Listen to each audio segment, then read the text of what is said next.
Buenos días, buenas tardes, buenas noches. Estamos aquí una tardecita más, una tardecita en España, porque en México es una mañanita, que aquí tenemos a Bruno Beimer. ¿Qué tal? ¿Cómo estás, Bruno?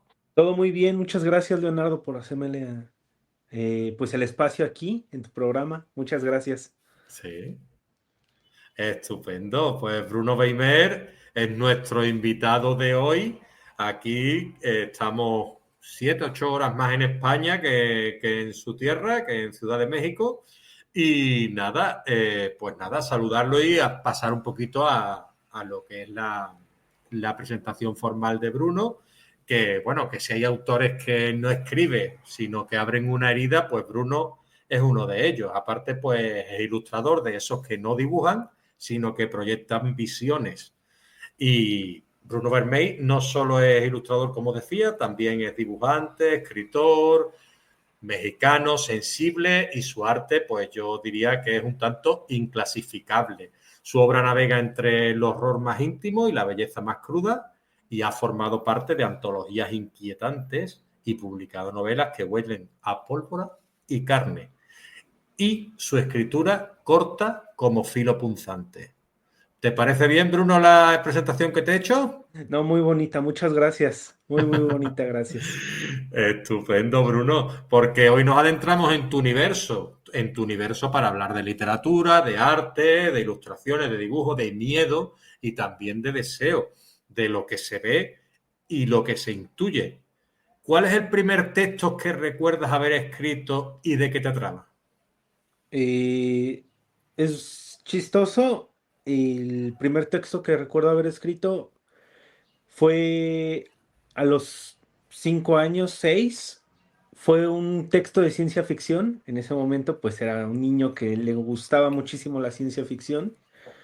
Y fue un robot que no podía imaginar y se atrevía de alguna manera a hacerlo viajando por el espacio. Lo hice en compañía de un adulto en ese momento, pero sí me surgió muchísimo la cosquilla de querer escribir a partir de entonces. Y a partir de eso empecé a hacer cómics. Entonces fue más o menos así que tengo esos recuerdos de la infancia.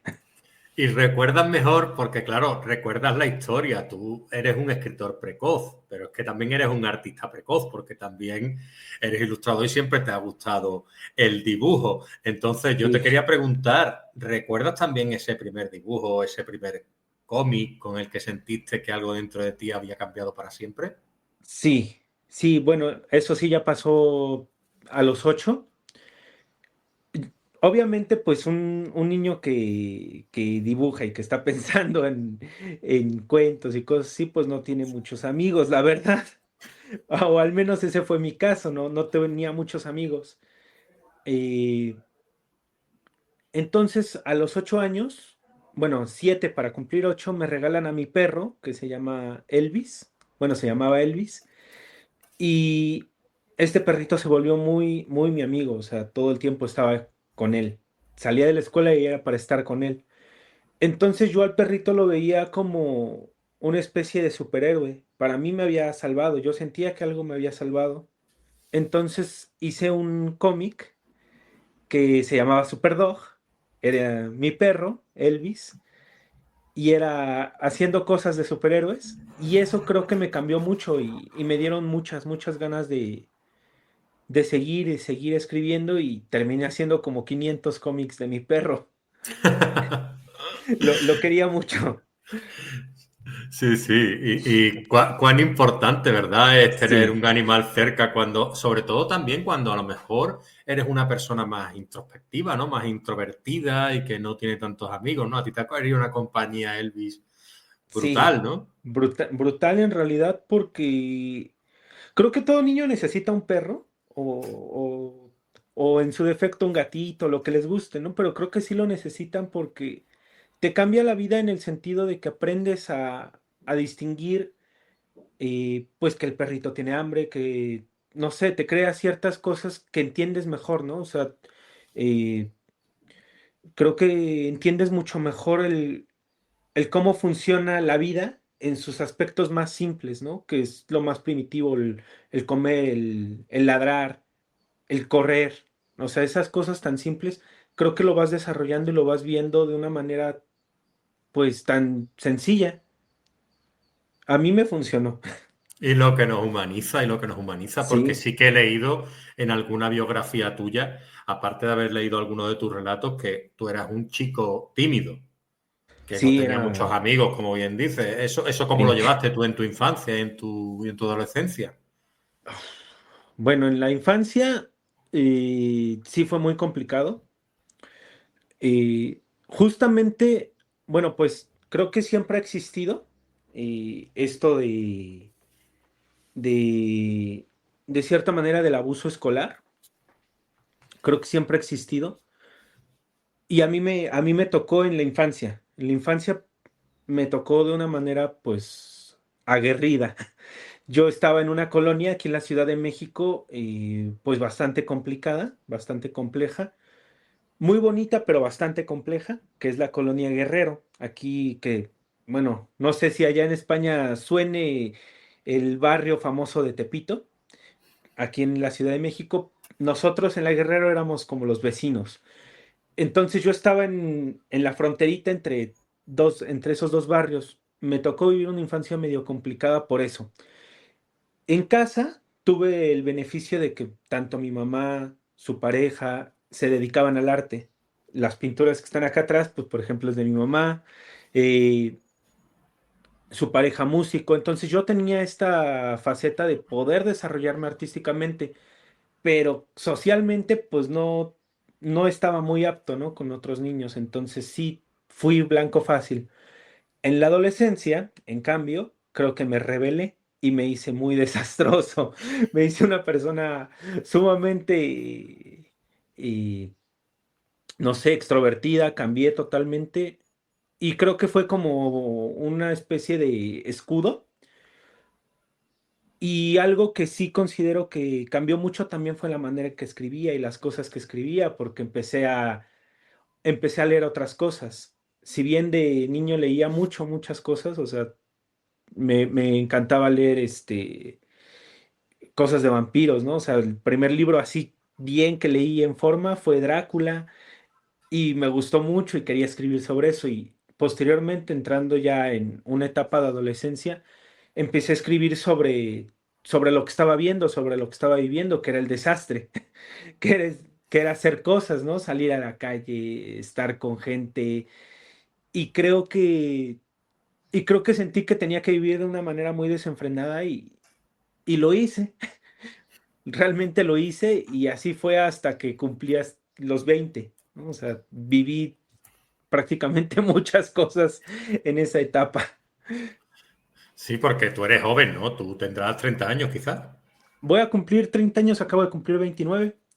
Muy bien. Es que te Sí, preguntaban a ti, claro, yo fui a tu edad porque te preguntaban a ti en un programa que pude ver de entrevistas que te hacían sobre la generación de cristal, una pregunta que me pareció muy interesante. sí. ¿Y tú qué opinas de la generación esta que está un poquito más atrás tuya?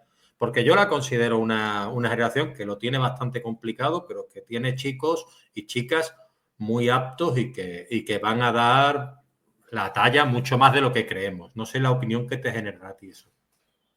Pues yo creo que sí es una generación muy complicada y yo creo que generaciones de cristal, generaciones de piedra, todo esto como lo dicen, yo creo que siempre lo ha habido, solamente que eh, pues antes no había este tema de globalización, o sea, yo creo que incluso cuando yo era niño, pues no se veía tantas cosas así como eh, esto, ¿no? O sea, poder tú estar en España, yo en México y poder estar platicando en tiempo real, ¿no? O sea, al menos tú y yo en tiempo real. Eso es Sí, o sea, es maravilloso, algo Bruno. maravilloso, pero al mismo tiempo también es algo, a mí me encanta, o sea, yo te voy a confesar que a mí me encanta todo el tema de, de la inteligencia artificial, el desarrollo. A mí me encanta cómo se está llevando a cabo.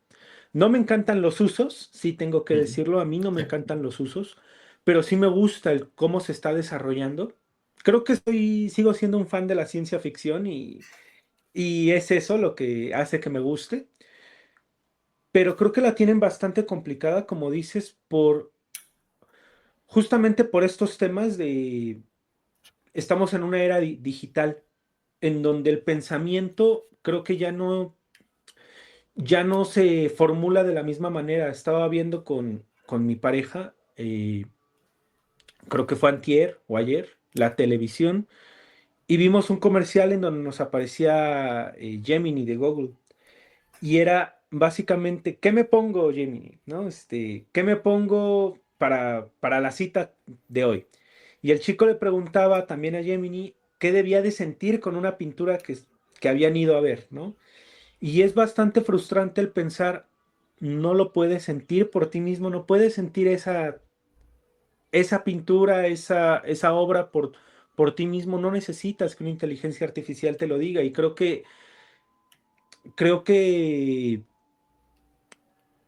sí la tienen bastante complicada porque el pensamiento está tomando otra forma, porque el desarrollo humano lo está tomando de una manera muy distinta y a mí me preocupa que la vida se convierta en algo como la película de ella, Sí, Her, con Joaquín Her. Phoenix, Es la que voz de esa Scarlett Johansson. película es sensacional, ¿eh? Es buenísima, pero en realidad a mí sí me preocupa el cómo nos estamos sintiendo, porque también vimos un video en donde una chica decía, yo amo a mi inteligencia artificial, yo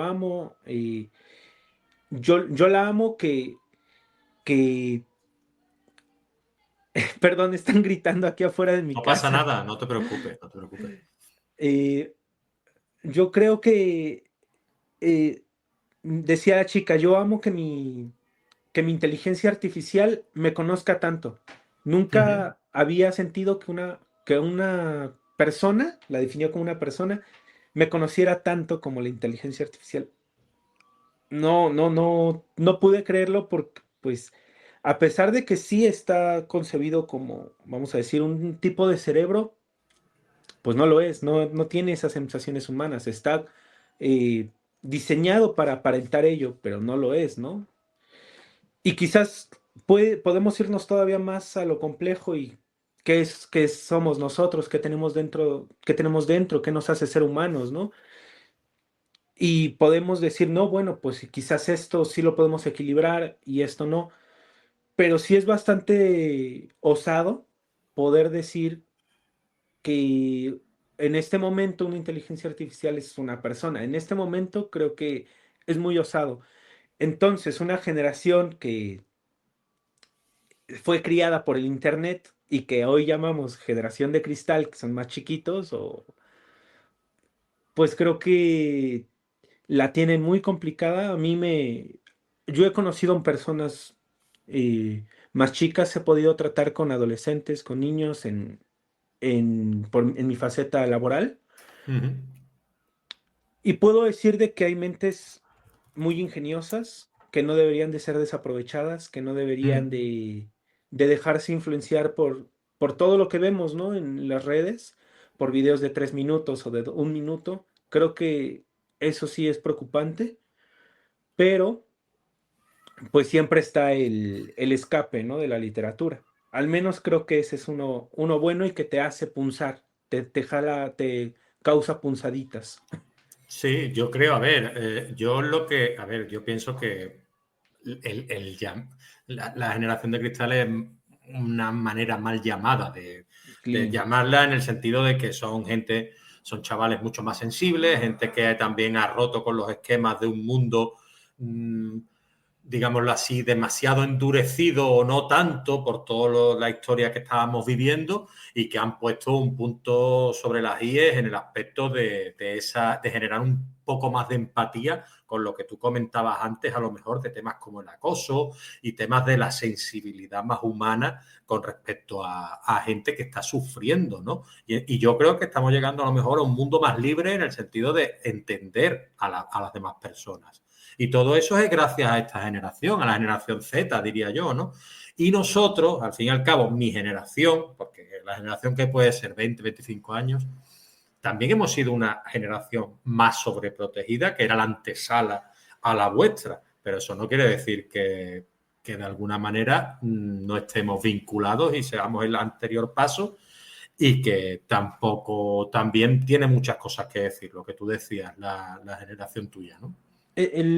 A veces aquí en casa, te confieso que hemos tenido a veces la discusión de realmente existen las generaciones como tal, porque pues uno no puede, o sea, creo que uno no puede generalizar en ciertas cosas, ¿no? O sea, es muy distinto lo que vivimos en las ciudades, es muy, muy distinto lo que vivimos en las ciudades a lo que se vive en el campo, ¿no? Aquí en México, bueno, pues tenemos pues Chiapas, Oaxaca, Guerrero, ¿no? Y es súper complicado y de poder decir, un chico de 17 años se va a comportar, de aquí de la Ciudad de México, de Madrid, de Barcelona, no sé, de alguna de estas ciudades monstruos que tenemos, se va a comportar de la misma manera que un chico en la sierra de Oaxaca, ¿no? De 17 años los dos Sí. y con un contexto cada uno súper distinto, ¿no? O sea, quizás, pues si este chico de Oaxaca viera al chico de la ciudad quejándose de que tiene que irse en el transporte público, no sé, treinta estaciones, diría, bueno, ¿eso qué? Yo tengo que caminar para ir por agua desde mi pueblo hasta el pozo, no sé, ¿no? O sea, y el chico de la ciudad diría, bueno, pues es que no sabes la friega que es aventarse 30 estaciones en el metro o Mm, en el metrobús, ¿no? O sea, no sabes la friega que es, el calor o la gente, yo qué sé. No se puede generalizar, creo, mm, tanto. O sea, creo que si tuviéramos que generalizar, bueno, pues sería en el aspecto de la colonia, en el aspecto de la ciudad, en el aspecto de tal punto. Y creo que es muy, muy complicado todo este tema de las generaciones, porque, pues, cómo estar seguros realmente que vivimos lo mismo, ¿no? O sea, la experiencia que yo tengo es súper distinta a la que tiene otro hombre ahorita de 29 años que creció en el mismo barrio que yo, ¿no? O mm, sea, que no escribe, que no tuvo un perro, mm. es muy distinta, ¿no? Su experiencia a la mía. Creo que, creo que tú lo has visto, creo que tú lo has presenciado. Y creo que tú lo has hablado desde tu programa, que la experiencia del escritor, porque Sí, cada uno trae su propia experiencia y exactamente. puede ser que tengamos las mismas edades o que vivamos en las mismas ciudades, pero no va a ser la misma vida. Y es que somos muy complejos, como seres humanos somos cosas, somos cosas muy complejas que todavía no entendemos, no tenemos respuestas. Han Sí, pasado cuántos miles de años y no tenemos respuestas. Seguimos con las mismas preguntas más básicas, ¿no? O sea, ¿por qué vivimos? sí, ¿Por qué estamos? Y creo que, creo que no podemos generalizar. Creo que ese es el problema, que no podemos hacer una respuesta general. Entonces, creo que no podemos decir que hay una generación o hay otra. Creo que hay segmentos de personas que vivimos una mm. experiencia similar, pero no somos una generación por completo, Me porque quedo con quizás eso. sí, Me quedo con eso porque bueno, lo has explicado muy bien. Al final todos tenemos las mismas inquietudes después de miles de años de humanidad y al final hay muchas preguntas que es lo que he dicho, que no somos capaces de responder. claro, Y lo que, volviendo, o sea, o retomando el tema de la escritura, tú has formado parte de varias antologías y sé que en Latinoamérica y en Centroamérica lo que es el relato siempre ha gozado de una buena salud y una buena... que ha tenido siempre un buen reconocimiento, no tanto como en Europa, que es una lástima, porque el relato, lo que es el cuento breve, en Latinoamérica y en Centroamérica está muy bien visto y tenéis sí, grandes autores. Desde Cortázar, pues imagínate, ¿no? Sigue contando sí. hasta donde quiera. Y después, pues, la cuestión es que el relato breve, ¿qué te resulta a ti tan atractivo como formato narrativo? Porque tú también tienes buenos relatos breves y te gusta mucho. A mí me gusta mucho leer cuento, me gusta mucho escribir cuentos, se me hace algo muy complicado. Como dices, creo que aquí en Latinoamérica siempre hemos tenido pues una muy buena escuela, es una muy buena rama A mí, en lo personal, creo que el cuento, que el relato breve, contiene tantos elementos en tan poco espacio que creo que los veo como episodios. Creo que siempre el relato breve lo he visto como episodio, como una manera episódica de poder contar sucesos en la vida de personajes. Em, Últimamente te confieso que tengo ya un tiempo sin poder escribir relato porque me he concentrado más en la faceta de novela. Creo que el cuento terminó por exasperarme un poco, justamente por una saturación que he tenido de escribir tanto, tanto, tanto cuento y de querer contar tanto en tan poco tiempo, que ha sido una carrera para mí, ¿no? O sea, lo he hecho de una manera extenuante que la verdad he terminado muy fastidiado ya del cuento y he querido como concentrarme más en la novela, porque la novela lleva un poco más de tiempo, lleva un poco más de mente, de cabeza, de echarle, bueno, pues es que creo que pasaría esto, creo que el desarrollo sería este. En cambio, el cuento lo hago así, o sea, como desgarbado de, va a pasar esto. Ingreso y lo suelto no me estoy preocupando tanto. Entonces,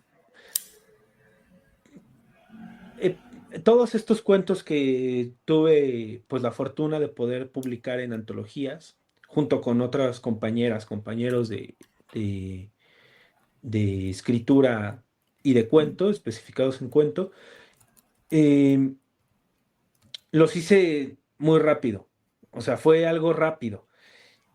Y eso no me gusta tanto, a mí ya no me gusta tanto el cuento, porque no puedo, ahora sí que citando a uno de mis autores preferidos, que es Cormac McCarthy, creo que no me gusta tanto el cuento porque no te permite enloquecer de una manera sana.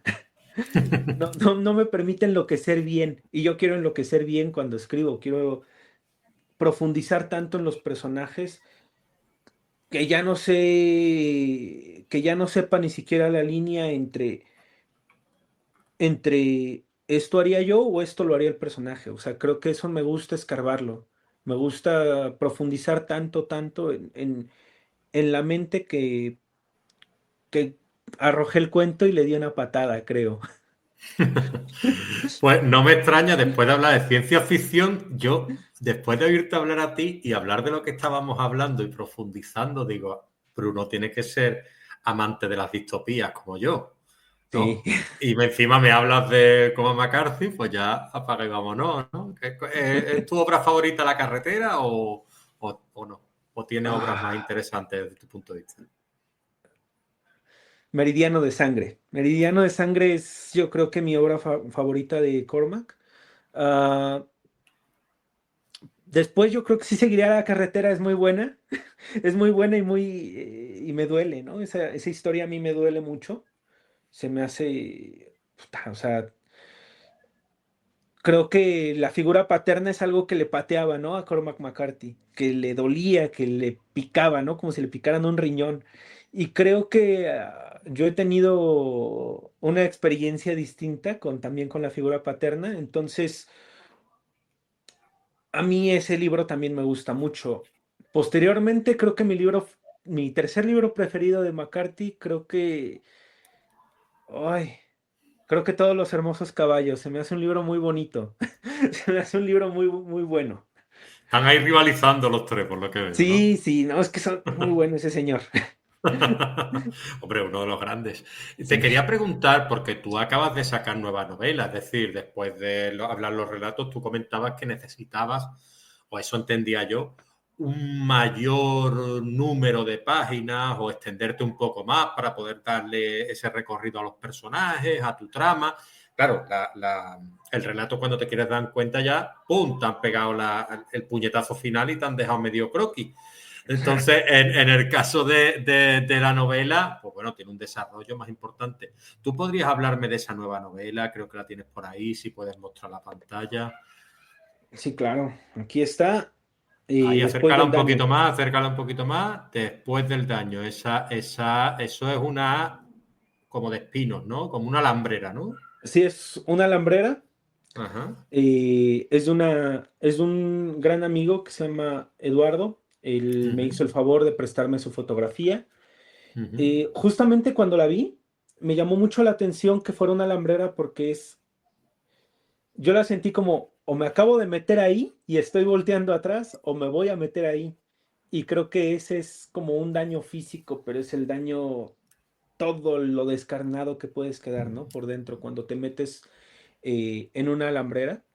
Sí, Y bueno, pues esta novela justamente la concebí poco antes de escribirla.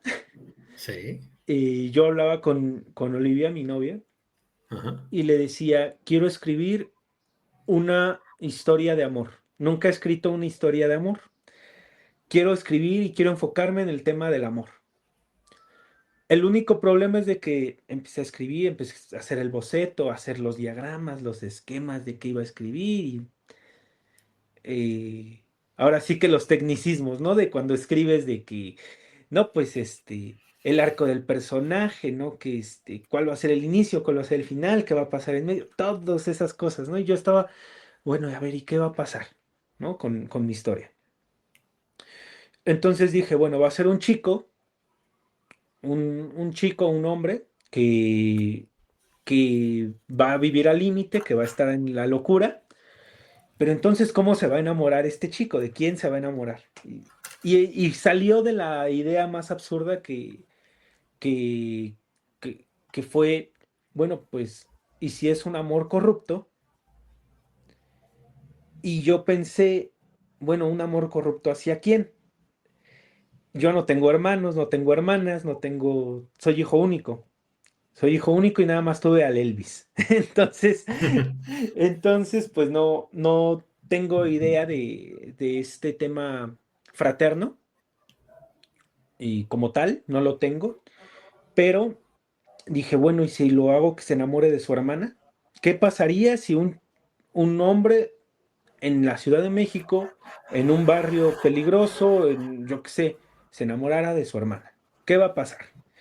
Entonces lo concebí así y nació un personaje que estaba roto, muy roto, y una chica que estaba muy rota. Y primero hice algunos bocetos, tenía una idea como de ir contando la historia en paralelo, de ella, de él, pero creo que tanto ella como él merecían su propia perspectiva y desarrollarse como quisieran. Entonces dije, bueno, me voy a enfocar primero en él, que quiero hacer una historia de amor. La de ella no va a ser de amor, quiero enfocarme en el amor y voy a hacer su historia. Total, ya cuando estaba escribiendo la novela, pues me di cuenta de que no sé escribir de amor, yo no sé escribir romance. En algún día lo voy a intentar hacer bien, que no esté corrupto, que no esté dañino, voy a intentarlo. Pero surgió la historia de un chico que se llamaba Jordan. eh, y es un chico que pues no tiene idea de nada, que no tiene una vela moral absolutamente, pues para nada, que está perdido. Y Y creo que en un principio la novela se iba a llamar Nadie quiere estar aquí. El único problema es que el título se me hacía muy largo y no me gustan los títulos largos, me gusta lo corto, si puedo utilizar una sola palabra mejor. Quedó después del daño y creo que creo que el rasgo de intentar hacer un libro de amor está ahí, solamente que es un amor que incomoda. A mí me incomoda bastante el haberlo escrito, creo que es muy incómodo, si te lo confieso, me fue muy incómodo en algunos momentos porque pues yo sí soy una persona que ama el amor. Ujú, ujú. Estoy muy enamorado del amor, se me hace algo que nos salva como humanos, algo que cambia, ¿no? Que puede generar y cambiar totalmente la vida. Entonces el tratamiento que le di al amor, creo que no, creo que no es pues la manera perfecta, pero sí es una manera interesante. A mí se me hace una manera muy interesante el analizar lo corrupto que podemos convertirlo. Y entonces, bueno, pues a mí me gusta también mucho la filosofía, es un tema que me apasiona, ¿no? El analizar, ¿no? La vida, el- lo complejo, ¿no? Que puede llegar a ser. Entonces me surgió la duda de, el ser humano puede corromperlo todo, y si puede corromperlo todo, puede corromper el amor, que es lo único que salva al ser humano. Entonces, creo que esa es la tesis, ¿no? De la novela, que el ser humano puede romperlo todo. Y entonces es ese debate. Jordan, el personaje principal, está todo el tiempo debatiéndose eso, ¿no? Quizás no de una manera eh, directa, nunca se hace la pregunta, ¿nosotros podemos corromperlo todo? No, pero sí deja ese indicio de, como humanos podemos romperlo, como ser humano puedo romper a otra persona. ¿Y qué hay detrás de de todo ese desastre, detrás de todo ese caos? ¿Qué hay detrás? Entonces creo que ese es el tema de lo que va la novela. Ujú. Bueno, es que, a ver, como decía Hemingway, creo que fue, ¿no? El amor, la vida y la muerte son los tres temas principales de la Ah, literatura, ¿no? A fin de sí, cuentas. Entonces luego vino ya Shakespeare, luego ya vinieron otras figuras que fueron remodelando todo eso, pero desde el principio de los tiempos se escribía sobre amor, muerte y vida. Es decir, entonces yo me preguntaba, porque Eduardo, ¿se puede saber el apellido del fotógrafo de la portada? sí, Porque la portada me ha gustado mucho. sí, sí. Es, perdón, yo soy malo con los nombres. No, yo igual, no te preocupes. Por eso te he preguntado. Porque... Es Eduardo López Urrutia. Vale, Eduardo López Urrutia, yo lo comento porque a mí me ha sugerido, no sé si estará en lo cierto o no, esta alambrera, ¿no? Que estamos hablando, aparte de que ya supone una separación entre dos mundos, ¿no? También estamos hablando de una alambrera en forma de espiral, ¿no? Y que quizá hable de ese mundo en el que vive Jordan, ¿no? Es decir, un mundo de espiral del que es complicado salir, es como un Claro. torbellino, porque tú lees al principio de la obra y ya dices, claro, ya te presenta la infancia de este chiquillo y dices tú, uff, ¿se puede salir de ese mundo? Yo creo que sí se puede salir de ese mundo, pero es de mucho esfuerzo, es de mucha reflexión. Este término, ¿no? Que es la deconstrucción. Es muy difícil, ¿no? Llegar a ello. O sea, creo que lo tenemos concebido, o sea, ya sabemos qué significa lo de la deconstrucción, pero creo que lo tomamos muy a la ligera.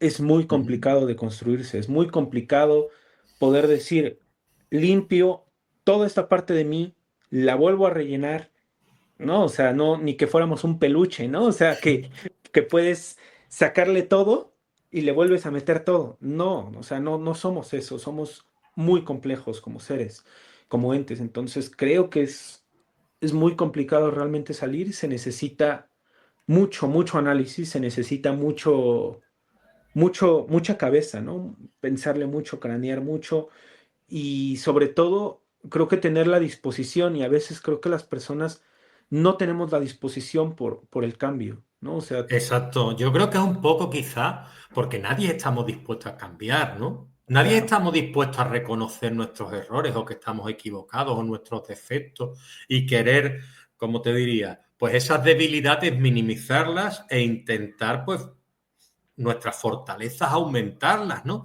No estamos dispuestos a dejar nuestro ego a un lado y decir me he equivocado. No, no, yo sí. estoy por encima del otro en este mundo de individualismo y creo que a ti que te gusta tanto la filosofía y que se te ve una persona tan tranquila, que transmites paz y que te gusta Muchas tanto gracias. leer y demás, yo creo que en este aspecto me podrías dar tu visión, ¿no? De decir, ¿tú qué crees? ¿Que por qué no estamos dispuestos a cambiar?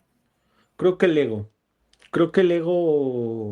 ego humano nos, nos ciega totalmente, como dices.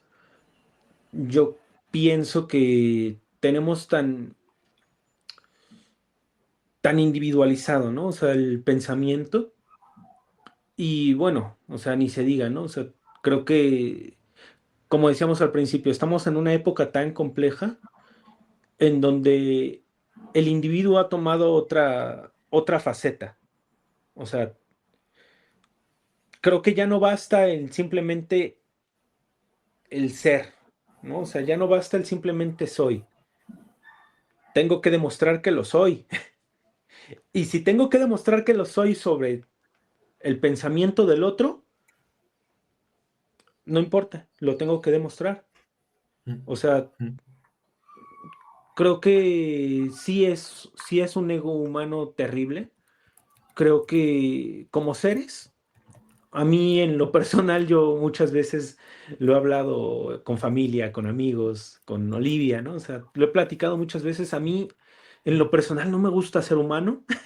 Yo veo a mis perros y digo, yo quisiera ser uno de ellos, ¿no? O sea, yo quisiera ser, genuinamente yo quiero ser uno, ¿no? O sea, yo veo aquí luego en las colonias, pues, más opulentes de la Ciudad de México que llevan perritos en carriolas. ujú. Sí, sí, Y, también lo he visto yo, sí. y yo ciertamente yo quiero ser uno de esos perros en carriola y no tener que estarme preocupando por el ego humano, no tener que estar preocupándome por la creación de ideas, por si el infierno es el otro, como dice Sartre. Yo quisiera estar despreocupado totalmente, porque como seres somos muy complejos y a mí la complejidad a veces que tenemos me encanta, pero en otras veces, y creo que son más, me disgusta. Me disgusta el poder decir, oh, las personas no nos entendemos, ¿no? O sea, estamos viviendo conflictos reales, o sea, que afectan realmente, ya ni siquiera digamos lo económico, los aspectos económicos, los aspectos sociales, ya no eso, que nos afecta como humanos, como seres, o sea, que podemos dejar morir a otro ser y no importa, no importa, porque lo que importa es cuánto dinero tienes o cuántos seguidores tiene uno Lo o superficial o quizás, ¿no? sea, No, lo no, no, no nos superficial. preocupamos de las emociones tanto como debiéramos, ¿no? Sí, o sea, estamos dejando de Aparentar, lado, ¿no, Bruno? sí, Quizás. el mundo de la apariencia a mí se me hace, no sé, terrible. Y creo que viene, ¿no? A ese tema, creo que es el ego humano. Y Mm. es algo, ahí sí tengo creo que mis quejas. Realmente no sé si se note, pero yo tengo mis quejas, ¿no? En el aspecto de que este libro, ¿no? Por ejemplo, que te decía, es una cuestión de amor corrupto. Bueno, pero es que yo lo estoy viendo desde un lado, una perspectiva de, pues no es un instructivo, es una crítica, ¿no? O sea, es esto no debería de pasar, pero a veces pasa, ¿no? O sea, Mm. si yo lo estoy pensando, si yo lo estoy escribiendo, que no pase en la realidad, ¿no? O sea, que no suceda y pasa y sucede y de maneras todavía más terribles.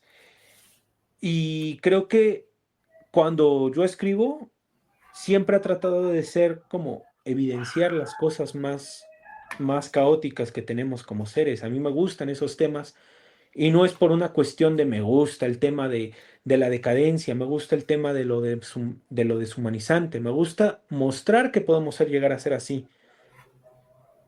Creo que viene a bien, ¿no? Mencionar a McCarthy. Creo que McCarthy Sí. hacía, si bien no era una crítica, porque su tipo de voz no era una voz crítica como tal, sí tenía una idea de quiero mostrar qué podemos llegar a ser, ¿no? Sí. Y la carretera, como bien dices, ¿no? O sea, hay puntos en donde es un punto de no retorno, o sea, comerte a otra persona, quizás ahí está expuesto de una manera literal, pero si lo ves de una manera metafórica, pues te estás devorando a otra persona para poder sobrevivir. ¿Y a dónde te lleva eso? ¿Qué eres después de eso, no? Y, Y es que creo que en un principio, o sea, podemos llegar a decir, bueno, es que si yo me sobrepongo a la idea del otro, ¿en dónde estoy dejando al otro? ¿No? O sea, quizás no puedo estar de acuerdo con lo que dice otra persona y quizás yo no voy a estar de acuerdo con lo que dice, pues, una persona que tiene una ideología fascista, ¿no? Vale, yo no voy a estar de acuerdo. No, no puedo estar de acuerdo por mis construcciones, por mis constructos personales y cómo fui formado. No puedo. Mi cerebro no me da para entenderlo, pero sí voy a comprender el que vale, pues tiene la libertad para poder decirlo y quizás yo no voy a estar de acuerdo, yo voy a estar en, en oposición, ¿no? Total a ello, pero voy a entender el que lo haga, ¿no? O sea, voy a entender el que así sea su contexto, voy a tratar de analizarlo. Y como diría Freire, ¿no? Que acá en Latinoamérica creo que ha tenido un gran impacto, pues creo que la labor que a veces uno debe de tener es el de la pedagogía del opresor y el oprimido. No solamente liberarte como oprimido, sino tratar de liberar al opresor de esas mismas cadenas en las que está, ¿no? O sea, el no te voy a salvar porque pues ni que fuera yo Jesucristo, ni que fuera yo un Mesías para salvar a otra persona, pero sí voy a darte las herramientas de, mira, existe otra manera de ver el mundo, existe esta otra faceta, ¿no? De poder entender la vida, de poder leerla, porque creo que no se trata de ver a una persona con una ideología, con un pensamiento distinto al mío y excluirlo, sino, mira, existe esto otro también. Quizás tu vida ha tenido esta línea a seguir, pero existe esta otra. Y creo que Yo una creo, labor que tenemos, disculpa, creo que una no. labor que tenemos es mostrarlo, ¿no? Y decirle, está esto. Perdón. No, no, no, no, disculpa, no, si te he interrumpido yo. Es que yo creo que se ve ahí muy bien lo que estás comentando, a lo mejor en una película que no sé si existe como novela, pero en American History X, ¿no? Que se ve cómo Claro, llega esa persona ahí, cómo ha llegado, eso es lo que hay que analizar, ¿no? Cómo llegas ahí. Entonces, quizá eso es lo que nos dé la respuesta a lo que no está bien y a lo que debemos mirar más, enfocarnos para no llegar hasta ese punto. Es decir, claro. yo creo, claro, yo estoy totalmente de acuerdo, estoy en las antípodas de todo eso, totalmente contrario a ese tipo de ideologías, pero el análisis, que es lo que creo que se ha de buscar, es lo importante.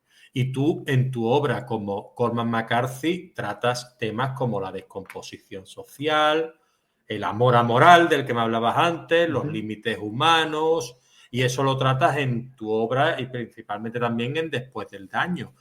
¿Hay Pues, algo en la obra de Bruno Weimer que trate de incomodar al lector o al espectador? eh, creo que siempre me he enfocado en incomodar. Creo que siempre he tratado de que la literatura, te decía, yo en un principio empecé a leer, creo que por más entretenimiento que por una cuestión de análisis, ¿no? Creo que las primeras cosas que pude leer fue más el imaginármelo como una película y verlo de una manera pues más simple, ¿no? Realmente, y no está mal. A mi modo de ver, no está mal leer así. Si quiere uno leer, pues hoy me quiero leer un libro que trata sobre un ganso enamorándose de un perro, pues yo qué sé, ¿no? O sea, sé feliz, está bien, no tiene nada de malo, pero al menos yo cuando escribo en este punto de mi vida, lo que siempre he tratado de hacer es una literatura crítica, ¿no? Una literatura que como que se pueda leer entre líneas, que hay ideas ahí de filosofía, que se pueda leer que hay una crítica social. A mí eso me llama mucho la atención y creo que a mí me viene bien el escribir sobre eso, me viene bien escribir sobre las incomodidades y creo que sería eso realmente, Leonardo. Estupendo. Y Génesis del buitre de mil corazones. Ya es un título potentísimo. Ok. Génesis del buitre de mil corazones, una de tus obras. Ya Ah, respira intensidad. ¿no? Ahorita te muestro ese título. Me lo está Sí, trayendo Olivia justamente en este momento. Está aquí, perfecto. aquí al lado escuchando prácticamente. Muy Entonces ya fue a bien, buscarlo. Te muy voy a bien. platicar de ese libro. Exacto. Háblame un Eh, poquito de él y qué lugar ocupa en tu universo creativo ese libro. bueno, yo creo que es una ruptura. Es una ruptura totalmente porque, bueno, yo te empecé a seguir a ti en redes sociales y en algún punto pues hemos intercambiado me gusta, hemos intercambiado likes, temas de este tipo. Y bueno, tú has visto el tipo de ilustración que yo genero. Sí. Entonces, es una ruptura para mí en todo sentido. El libro yo lo concebía como una novela experimental, una historia Ujú, experimental, que tiene también sus propias rupturas. Yo pasé algunos momentos complicados durante la creación de este libro. ujú, En un principio dije, voy a escribir poesía. ujú. Cuando estaba escribiendo, cuando se me ocurrió el título Génesis del buitre y mil corazones, ya se me hacía muy poético. Yo soy fan de muchas personas de allá de España, soy muy fan. Yo crecí escuchando Corcovado, Carlos Desastre, ¿no? Músicos de allá de tu tierra. Y, y ellos, bueno, pues me tuve una gran influencia en el aspecto poético. Pero resultó que no, que era una historia de un personaje que se llama Buitre, ya me lo entregaron. Es este libro, viene igual así con ilustraciones, bueno, pues algunas, Ilustraciones tuyas, entiendo, ¿no? ajá, y como interrupciones Sí, ahí hay un buitre, sí. dentro de la misma Vale. lectura, Ajá. viene con algunas interrupciones, con algunas palabras tachadas.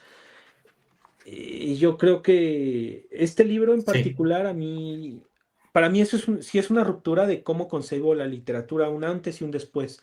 Antes de este libro creo que estaba escribiendo, bueno, escribí un libro de cuentos de tema histórico Ujú, que se llama Como muere el sol, ujú. pero antes de ello creo que estaba escribiendo más realismo sucio, no sé, o sea, no estaba madura, creo que no estaba germinando, ¿no? Esta cuestión de la crítica social, pero de una manera más livianita, a mí se me hace más livianita, más tranquila, más graciosa incluso, ¿no? Ah, posteriormente del Génesis, creo que me enfoqué más en, quiero escribir duro, quiero que sí sea un guantazo, quiero que sea como pues no sé, le voy a enterrar algo a alguien. Y empezando por mí, me voy a enterrar algo y a ver qué pasa, ¿no? Y el génesis del buitre de mil corazones, pues aborda la historia de una persona, no puedo decir si es hombre, si es mujer, es una persona que se llama buitre. Y buitre, pues, es bastante compleja. Como tal, es un ser bastante complejo porque tiene experiencias muy complejas realmente. Y tiene experiencias tan simples que las vuelve complejas y ese es su principal problema, que todo el tiempo está complejizando la vida y termina con partes, pues creo que de desencantarse totalmente de la vida. Al final creo que es más, creo que yo puedo decir que es una historia muy próxima a mí, a mi propia experiencia Ujú, porque es, bueno, estás vivo y pon tú que te mueres mañana, ok, pero entonces ¿cuántas horas tengo que estar esperando para que pase eso? Bueno, ¿y qué voy a hacer durante esas horas en lo que mañana ya me muero? ujú. Pues no importa realmente, ¿no? No importa qué hagas, no importa lo que hagas. Creo que es un libro muy pesimista. A mí durante la creación de este libro estaba leyendo mucho a Schopenhauer y creo que me hizo mal. A mí me hizo mal leer eso porque estaba muy pesimista en ese momento de la escritura. Y no es que no lo siga, sigo siendo muy pesimista en muchos momentos, pero ya no tanto. No, pero como una persona, me pregunto yo, hablando contigo, transmites serenidad, transmites paz, como te decía antes, Gracias. se te ve una persona amante de la vida. ¿Cómo puedes generar ese arte tú que sea como ese contraste, ¿no? Entre lo que es lo que representas tú y a lo mejor lo que representa tu arte? Bueno, a mí me gusta mucho la figura de las moscas, creo que aquí se Sí. ve. No, es que he visto justamente las moscas también forman parte de tu obra, que también la he visto por aquí, sí. Sí, las moscas En me gustan criollo mucho. creo que aparecía, ¿no? En una de tus obras, ¿no? Sí, La de sí, sí, criollo. sí. Las moscas me gustan mucho y creo que como artista puedo decir que soy una mosca. Ujú. Y una mosca pues es bastante molesta. Creo que una mosca es muy molesta, pero también muy necesaria. O sea, en un aspecto más natural, más... Quitemos a los humanos. Ujú. Un momento vamos a desplazarnos, que bien haría en muchos momentos desplazarnos así y pensar en la propia naturaleza y en el propio ciclo de la vida. Una mosca, pues obviamente consume desechos, Ujú. pero una mosca lo que hace de alguna manera, bueno, pues es una... crea abono de una manera natural. Claro, claro. Una mosca se para en el desecho, en las heces, y posteriormente se para en una planta. ¿Qué está generando allí? Está generando de alguna manera vida. O sea, es un ciclo. De Sí, cierta forma es un ciclo. Y creo que ni siquiera se percata de eso, ¿no? No se percata de lo que puede generar una mosca. Pero pues uno sí, uno sí tiene el raciocinio, la lógica para poder decirlo. Yo me identifico con las moscas y con este tipo de seres un poco más, eh, pues, desplazados, porque creo que lo que hago es tomar esas cosas feas y poder convertirlas en algo mínimamente bonito, ¿no? sí, sí. Me llama mucho la atención el tema de componer esas cosas, el poder tomar las cosas feas y si les pones un poco de amor, pues quizás tiene otro uso, ¿no? Quizás tiene otra utilidad. Y creo que como artista yo me he enfocado en lo feo, en en los aspectos duros de la vida, porque creo que incluso en esos momentos debe de haber algo, ¿no? O sea, quizás, quizás incluso, no sé, en una escena de violencia doméstica, vamos a decirlo así, que es algo bastante feo, bastante crudo, que no debería de pasar. Bueno, pues quizás se puede sacar una foto interesante, ¿no? O sea, una composición, vamos a hablar de composición, se puede sacar una composición interesante, un encuadre interesante. Las cosas que son feas, si les pones algo, pues quizás puedes sacar algo.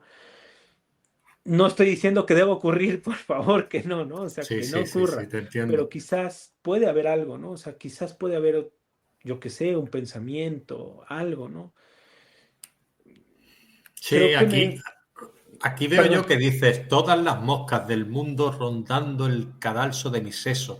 Hay mensajes verdaderamente impactantes dentro de tu obra, ¿no? Esta sí, quizás, la de Criollo que te decía, puede haberse convertido pues en mi favorita después ok, de la de que sale pues como como un esqueleto, ¿no? Vestido, ¿no? Que dice desperdicio, sangre es igual a soledad, buitres en la boca. Hablamos de buitres, hablamos de moscas, hablamos de animales prácticamente carroñeros, pero que al final son parte del sí. ciclo de la vida, como tú decías, ¿no? Sí, bueno, la figura del buitre a mí me impacta, ¿no? O sea, de más chico tuve la oportunidad de ver buitres y me impactaron. O sea, a mí es algo que sí me impacta, es muy imponente, ¿no? El buitre en todas sus facetas, o sea, en todas sus razas creo que son impactantes, son animales tan metódicos, tan, tan pacientes, o sea, son seres pacientes que están a la espera, que no te van a matar, no te van a hacer nada, van a esperar a que te mueras. Y creo que dentro de su paciencia hay mucha sabiduría. Poder sacar vida de algo muerto es de mucha sabiduría. O sea, es un ser sabio. Y quizás es un ser complicado, su forma, su cráneo, ¿no? O sea, sus ojos. Es algo complicado, ¿no? De poder decir, no sé si has visto estos buitres que tienen la cabeza rosada y que tienen Sí, pellejos y, o sea, es imponente y es tan complicado para mí de dibujar, y se me hace algo bien complicado de dibujar sí, y como seres me son muy llamativos y creo que si lo transportamos al terreno literario, bueno, pues actuar como un buitre en la literatura y no digamos de una manera de, me voy a aprovechar de otro, ¿no? Me sí. voy a comer a otro, no.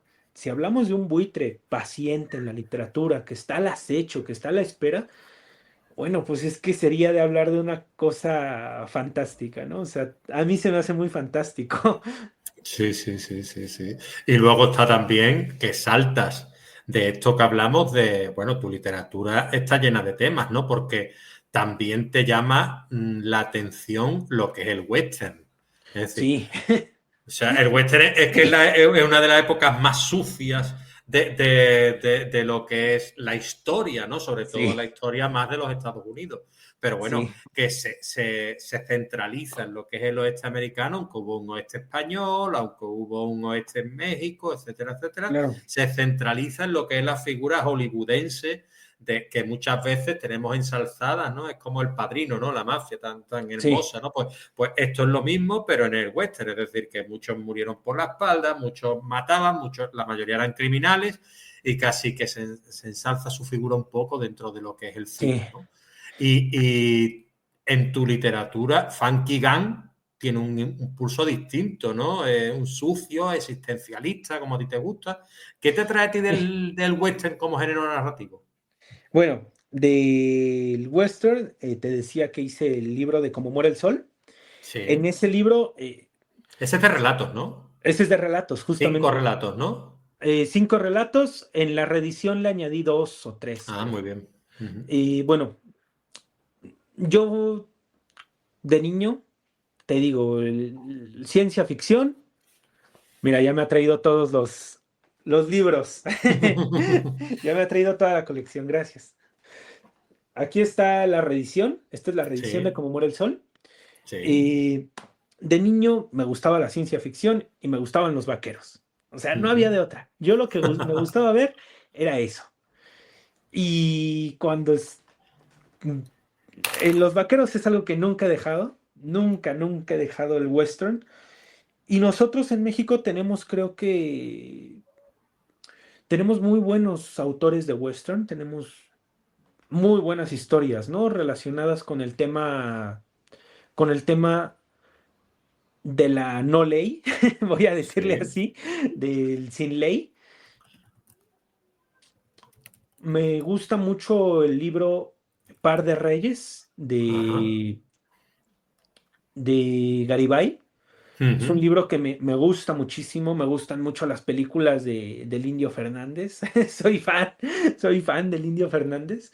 Eh, y cuando escribo Como muere el sol, bueno, ahí estaba enfocado en contar una historia mexicana, puramente Ujú. mexicana de salvajismo. A mí lo salvaje me impacta también, o sea, es algo que me vuelve loco, ¿no? El tema de la vida salvaje. He estado pensando en 2 historias, te lo voy a contar a ti, también me gustaría mucho poder platicártelo. He estado Claro. pensando en 2 historias. Una, el transportar una historia de vikingos, que es la historia Ujú. de un jarl que vivió en la época de Harald, del rey Harald I de Noruega, transportarla su historia al México revolucionario. se me hace una historia muy, muy potente que es, bueno, pues el tipo termina decapitado eh, y mordido por unos dientes y infectado.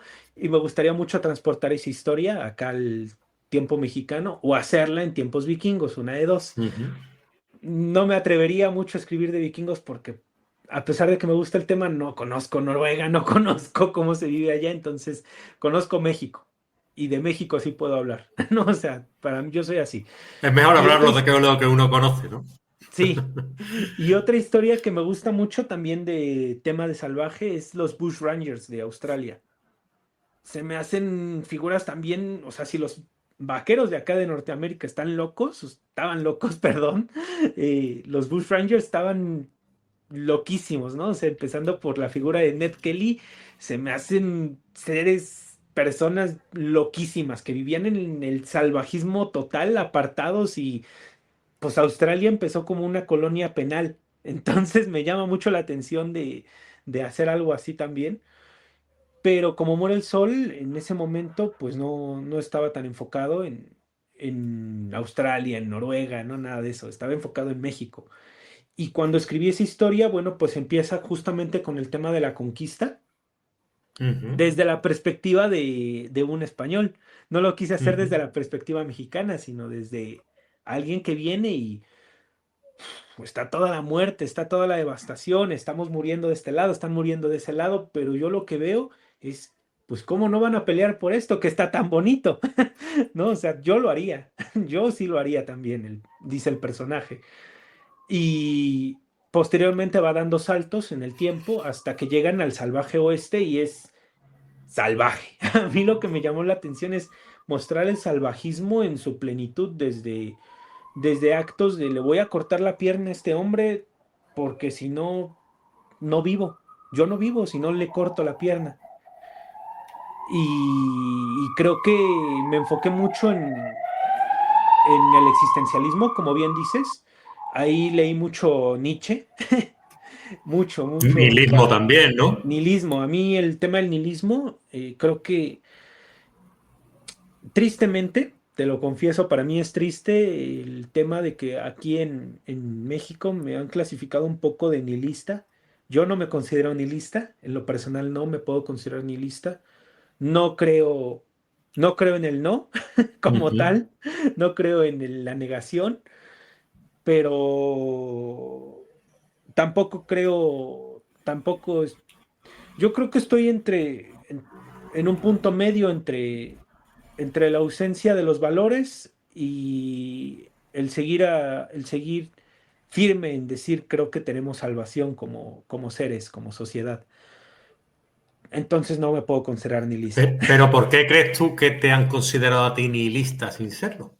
Por mis cuentos, por mi forma creo que de expresarme, creo que sí he tenido creo que me han inclinado a esa faceta del nihilismo. Creo que, creo que si bien sí puedo tener mucha, mucha tela de dónde cortar del nihilismo, yo creo que nunca he tratado de exponerme como un nihilista. Creo que lo que siempre he tratado de desarrollar más es.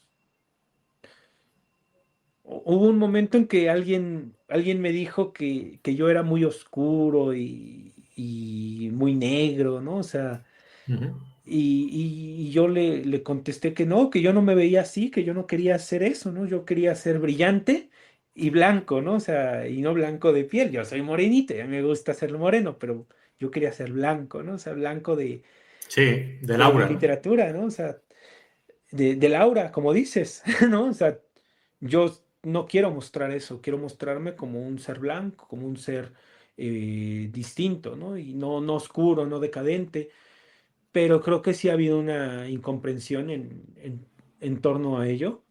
Y no los culpo, realmente sí los he expuesto a las personas y a los vaqueros, los he expuesto de una manera muy, muy nihilista y muy decadente.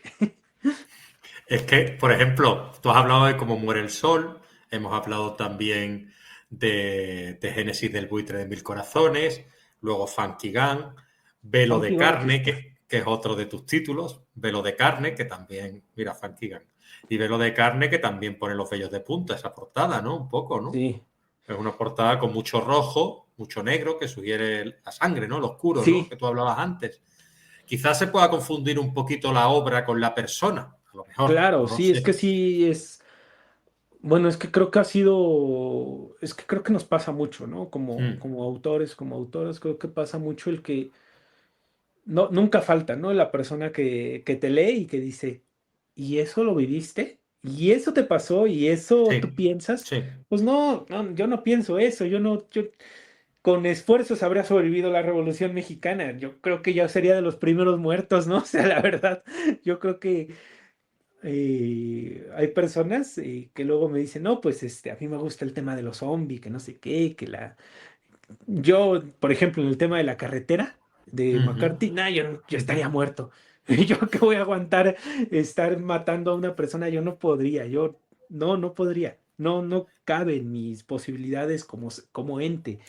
claro. Y en Velo de Carne, ¿no? Por ejemplo, o sea, son personajes con ausencia total de nombre.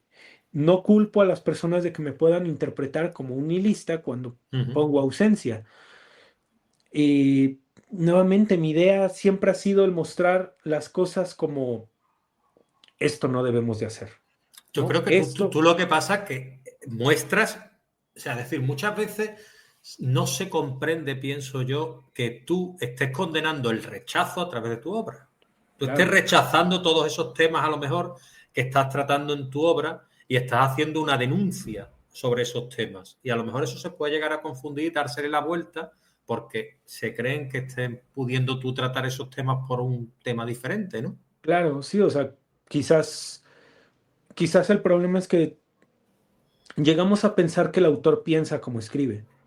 Claro, Y, exactamente. Y y eso me no, costó a mí no, mucho también distinguirlo. sí, Es decir, por eso no trataba ciertos temas, porque me daba miedo, me claro. avergonzaba, pensaba que me podían confundir con el Sí, protagonista.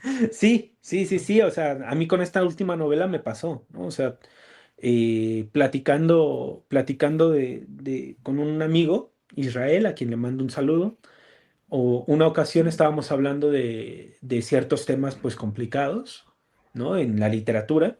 Me dice, ¿tú escribieras esto? ¿Tú escribirías sobre abuso infantil? No, no lo escribiría, ¿no? Le dije en ese momento, no lo escribiría porque me da miedo, ¿no? O sea, es un tema que a mí me da mucho miedo.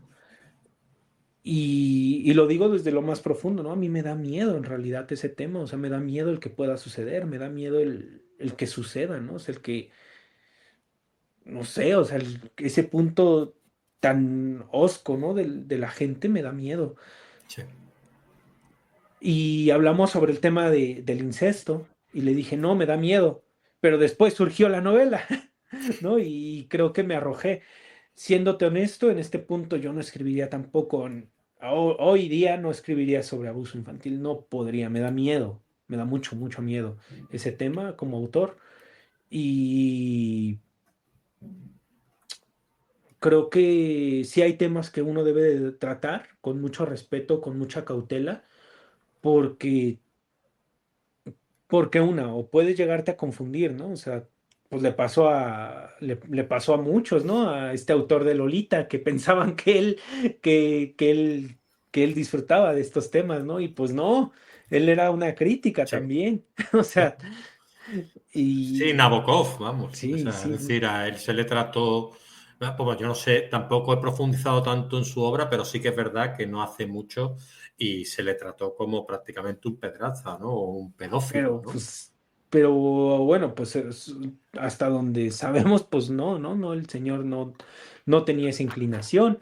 Entonces, eh, creo que sí, uno no debe de tener esta cuestión, ¿no? Del autor, de pensar que el autor piensa como lo escribe, porque pues yo puedo escribir, yo qué sé, eh, no sé, un tema de asesinos, ¿no? De un asesino Sí, serial, pero pues yo no tengo esos pensamientos, yo no soy así, yo no claro, quiero, claro. no quiero.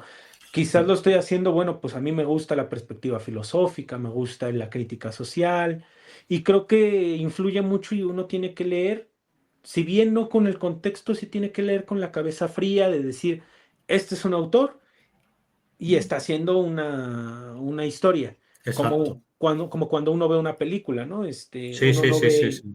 Uno no ve Totalmente, se al... han tratado esos temas, Bruno. Es decir, tú ves Sleepers y va de eso. Es decir, Sí, lees ciertas novelas y van de eso. Yo he escrito sobre lo que estamos hablando. Es decir, y lo que quiero es denunciarlo justamente, ¿no? El daño que se le puede hacer a la víctima es terrible, ¿no?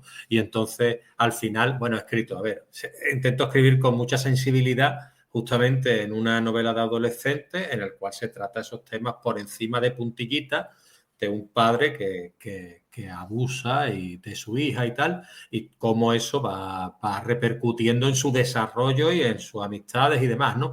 Entonces, claro, cada adolescente tiene su trasfondo y lo que intento yo justamente es no invisibilizar eso que está tan presente en nuestro día a día y que le damos la espalda como si no existiera. Es decir, vamos claro. a meterlo debajo de una alfombra. Si huele, pues ya cambiaremos la alfombra o lo que sea, ¿sabes? Sí, claro. Pero y claro, y lo que no se puede invisibilizar ciertos temas, y es lo que creo que vas tú también con tu crítica, ¿no? Sí, De hecho, en tu obra hay una presencia femenina poderosa también, ¿no? Ciertamente compleja, dolorida muchas veces, ¿no? ¿Qué lugar sí. ocupan las mujeres en tu obra? Bueno, a mí creo que creo que sí influye mucho, ahí sí puedo decirlo, influye mucho la perspectiva que he tenido, eh, empezando por mi madre, empezando por mi abuela, ¿no? O sea, creo que creo que a mí el tema, el tratamiento que le doy a la figura femenina en las historias, creo que es donde se guía, ¿no? Es el eje de las historias. Es lo que la lleva, la historia siempre. He escrito varias historias desde perspectiva femenina. No creo poder haber llegado al punto que me gustaría, eso sí puedo decirlo. Creo que he llegado a puntos medianamente aceptables, medianamente presentables, vamos a decirle así, pero creo que siempre las he puesto como personajes eh, que repercuten, que han tenido un impacto que repercute tanto en sus propias vidas como en las vidas de los demás. Eh, Tengo una novela que se llama Deja de rascarle los huevos al diablo, Uh -huh. que está aquí, mira, está aquí. Enséñala, enséñala. Ahí, muy bien. ¿Y de qué trata esta novela? Ahora que ibas a hablar de ella. Esta historia es, yo cuando la escribí es un cliché, es un cliché del cliché del cliché. Es un chico que está, eh, básicamente es el hijo del diablo y el Uh -huh. diablo pues es un capo de la mafia mexicana y es una cosa tras otra de lo que se puede vivir en un barrio, ¿no? En un barrio bajo. Sin embargo, toda esta historia está entremezclada con otro libro que escribí que es Psicosis en Ciudad Ruido. Uh -huh. Y toda la historia se desencadena justamente por un cuento de una chica que se llama Lidia, que Lidia tiene un impacto tan grande que causa toda la novela. Entonces, para mí el papel de la mujer creo que sí es el desencadenante, ¿no? Y en esta nueva novela de Después del Daño, pues tanto la madre de Jordan como su hermana son las que desencadenan toda la acción. Y en Después del Daño, por ejemplo, eh, te digo, quería hacerlo, primero dije, voy a escribir una historia de dos hermanos, ¿no? De ella y de él, en la misma novela. Pero después dije, no, creo que Andrea, se llama Andrea, la hermana de Jordan, se merece su propia historia, se merece contarlo a como ella quiera, ¿no? Explayarse todo lo que ella quiera. Entonces ya estoy trabajando en ello y Y realmente creo que el papel femenino, como a mí como autor, sí es bastante vital. Es bastante vital en este libro de Psicosis en Ciudad Ruido. Se han llegado a hacer algunos ensayos sobre el tema de criptofeminismo. Y Criptofeminismo, háblame un poco de ese criptofeminismo. término, por favor. Y pues justamente, pues feminismo, eh, pues críptico, ¿no? O sea, está allí. A pesar de que parezca que el papel femenino en este libro de Psicosis en Ciudad Ruido juega juega un papel de ornamento, juega un papel de víctima. Creo que lo que está mostrando ese libro, y tal cual, o sea, cuando lo estaba escribiendo, creo que lo que quería hacer es la mujer como el eje temático en una ciudad psicótica, en una ciudad violenta. Entonces, pues todos los cuentos tratan sobre una mujer, el cómo es vista por una ciudad violenta, ¿no? Desde aquí en México, pues tenemos una larga historia de canibalismo, ¿no? Y en la Ciudad de México tenemos una historia de canibalismo muy rara en los últimos tiempos. En estos últimos 20 años tenemos una historia de canibalismo rara. Entonces, metí un cuento, ¿no? De canibalismo, que a mí me espanta, ¿no? O sea, y me espanta porque yo crecí, te digo, en la colonia Guerrero, y en la colonia Guerrero tenemos al caníbal de la Guerrero, que fue un hombre que devoraba chicas. Entonces, y que casualmente mi abuela sí llegó a saludar, ¿no? O sea, era vecino, ¿no? O Ujú, sea, era ujú. vecino. Entonces, a mí me llamó mucho la atención el tema de cómo es vista la mujer en esta ciudad tan caótica y tan violenta que es la Ciudad de México. Yo la decidí nombrar Ciudad Ruido porque aquí en México es ruido, ruido constante. No hay un momento en donde no haya ruido. Y, y es surrealista. La Ciudad de México es muy surrealista. Puede estar Buzz Lightyear cobrando por fotos y bailando, mientras un borrachito está bailando una canción de metal, mientras unos chicos vienen cargando a la Virgen de Guadalupe. O sea, es surrealista. Entonces, creo que el papel femenino en este libro, en particular en una ciudad surrealista, violenta y caótica, creo que es el punto y el eje temático. Entonces, la clasificaron como criptofeminista por una cuestión de que está allí latente el tema, pero nunca se dice de que, que, que se trata de exponer, ¿no? Un pensamiento, ¿no? Un pensamiento, una ideología, una forma de ser. Creo que no se expone como tal. Te quería preguntar una serie de temas para las Claro. últimas preguntas que me he dejado, que es, por ejemplo, porque he leído algunas cosillas tuyas que te han preguntado en algunas entrevistas, en algunos artículos, y hablabas de la literatura independiente. ¿Qué te sugiere a ti la literatura independiente? Bueno, a mí me gusta mucho la literatura independiente. Creo que si bien leo muchos autores pues ya consagrados que vienen de editoriales, pues yo no voy a decir editoriales grandes porque creo que la grandeza no se mide en el tamaño de producción, creo que no se mide en eso. Creo que la grandeza se mide en el contenido que puede tener un libro y que se puede depositar tanto en el aspecto editorial, de diseño, como en el aspecto ya creativo, ¿no? De cada autor. Últimamente lo que he leído más es la escritura independiente de aquí de la Ciudad de México. Y bueno, yo cuando empecé a publicar, pues yo empecé a buscar muchas editoriales independientes. Sin embargo, pues vi ahí algunas problemáticas en torno a esta misma independencia, ¿no? Ujú. Pues el modo de operación, el modo de publicación, a mí no me llamó del todo, ¿no? Y decidimos, mi familia, pues fundar nuestra propia editorial. Dijimos, vamos a fundar una editorial que tenga una base sólida en donde vamos a manifestar nuestras inquietudes de por qué hacer la escritura independiente, de por qué Ujú. publicar autores, ¿no? De una manera independiente. Creo que, creo que a veces tenemos mal concebido el concepto de la independencia dentro del arte, de las artes. ¿A qué nos referimos con independencia, no? O sea, creo que tenemos que partir de allí. Bueno, pues en primera no tenemos mecenas.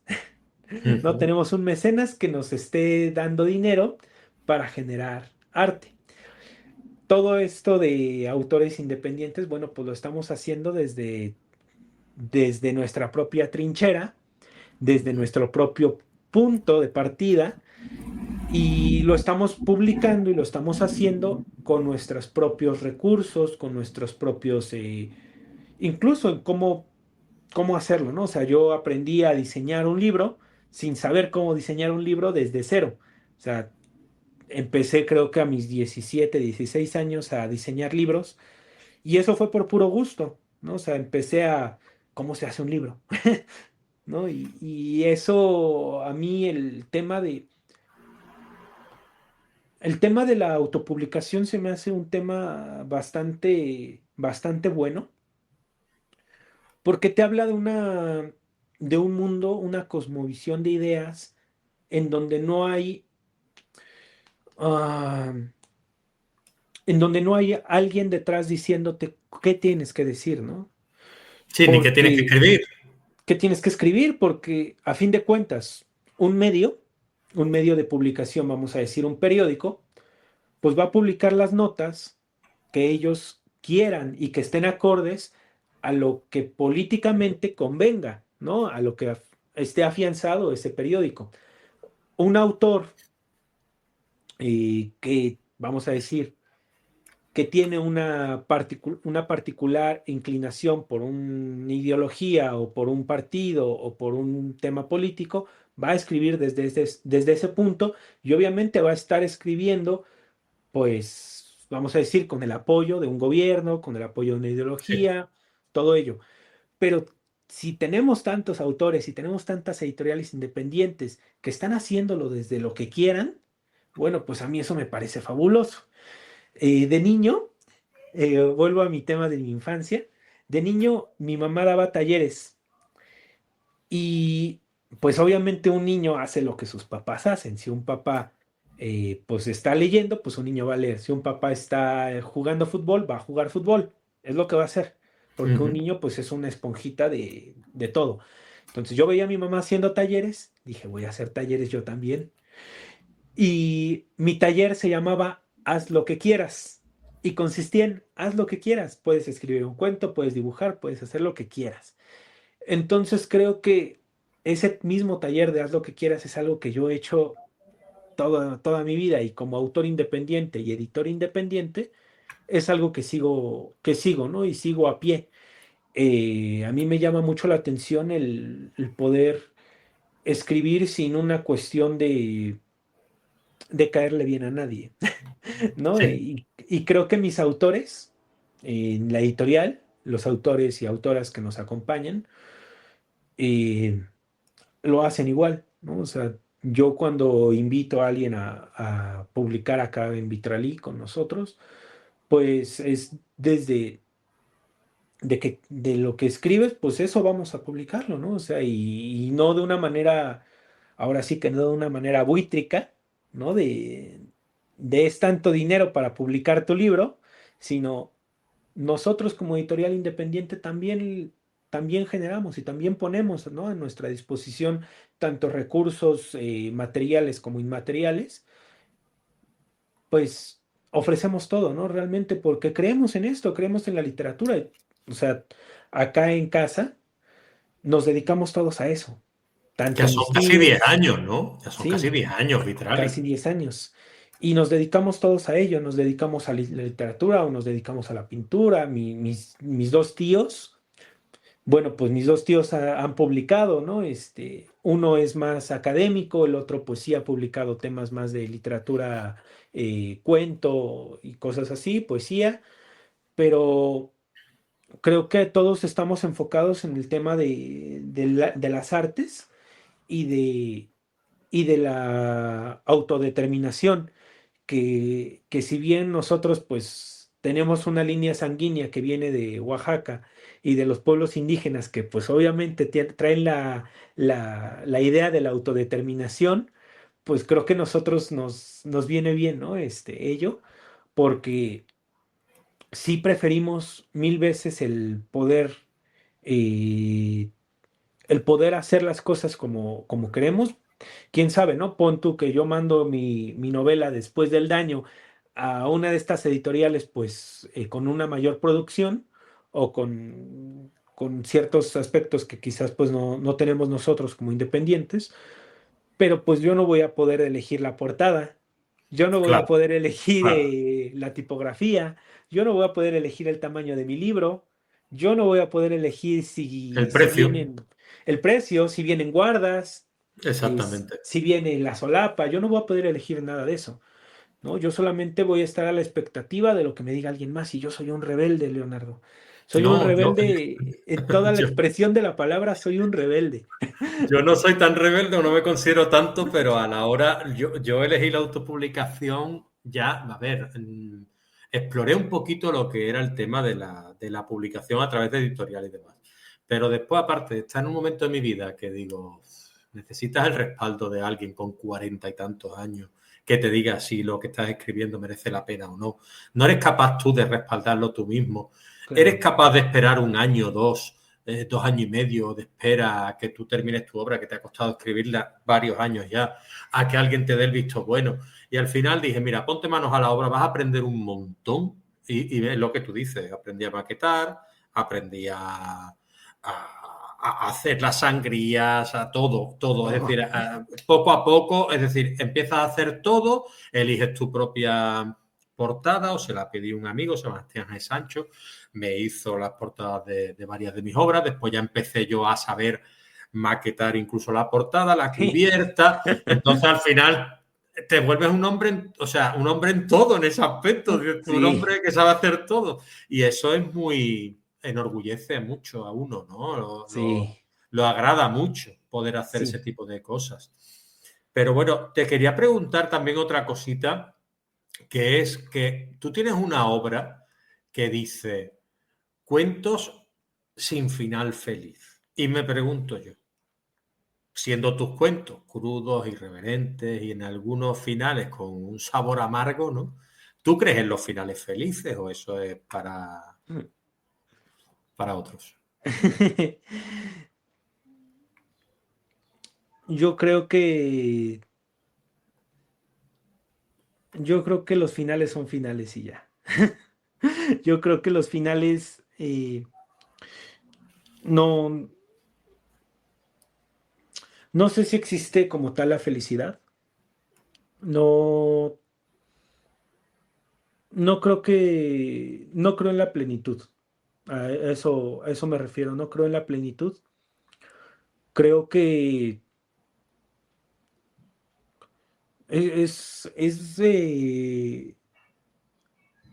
es bastante fuerte. Creo que lo que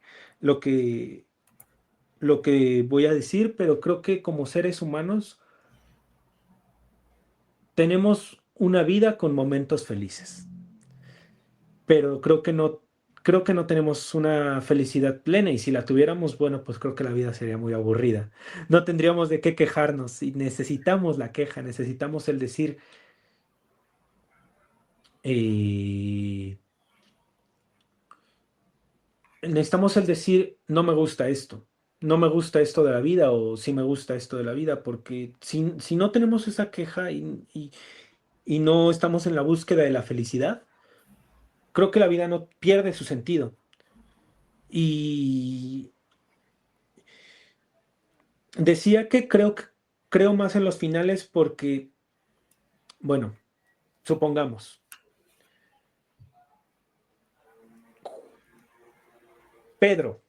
Pedro es un señor de 80 y tantos años que muere feliz. Muere feliz porque están sus nietos, muere feliz porque dejó 15 nietos. Y todos sus hijos son felices, ¿no? Tienen un trabajo estable, yo qué sé, ¿no? Viven medianamente felices. Y Pedro se va feliz. Pero su hijo Pedrito Junior, ¿qué crees? Que a Pedrito Junior sí le dolió mucho la pérdida de su padre y no la soporta. No soporta esa pérdida. Entonces, está el final feliz de Pedro, pero el final feliz de Pedrito Junior pues no está ahí. Entonces creo que la vida son finales y ya, o sea, creo que no puedo clasificar todo no puedo clasificar todo en uno es una cosa o otro es otra cosa. Creo que no me atrevería. Creo que cuando escribo finales yo, ya hablando de literatura, creo que lo que me gusta más no son los finales abiertos. A mí no me gustan los finales abiertos. Los odio, la verdad. Ujú. Los odio los finales abiertos. Pero sí me gustan los finales que, que son eh, que no son lo que uno espera que acabe. A mí sí me gusta no terminar como uno esperaría. Me gusta que si termina algo, no termine ni de una manera bonita ni de una manera feliz. O sea, simplemente se termina. Y creo que eso sí viene mucho a mí. Eso sí puedo decir, ahí sí concíbanme como, eso sí es lo que pienso genuinamente de la vida. Creo que cuando algo se acaba, se acaba. Y ya, no creo